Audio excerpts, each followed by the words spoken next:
English has a history of a couple of thousands of years. How can it be so poor? I mean, as far as what you are saying, how English can be so poor?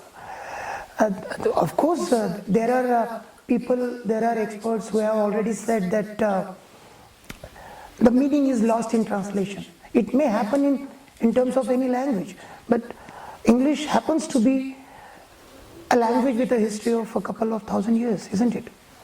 Yeah, it has a history of a couple of thousands of years, and it's nowhere disrespect to a language. But if we don't speak the truth, we'll be keep lingering on to something and trying to achieve meaning of something which may not exist. You are right that a lot of meanings get lost in language, but there are certain things that cannot be translated. You cannot translate pranam. So good morning, good evening, bonjour, bonsoir. You cannot translate it. It's impossible. So if you still want to say pranam, you'll have to say pranam, because pranam is a beautiful word that cannot be translated.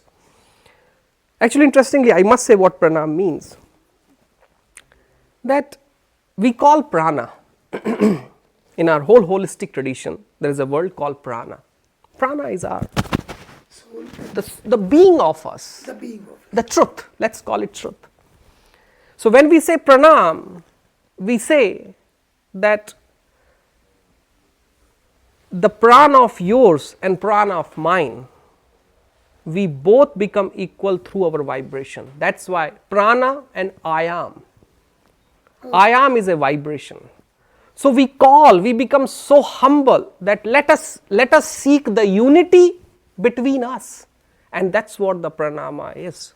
It cannot be good morning or good evening. We have a very different word for good morning, good evening, good afternoon, but pranam is more than that.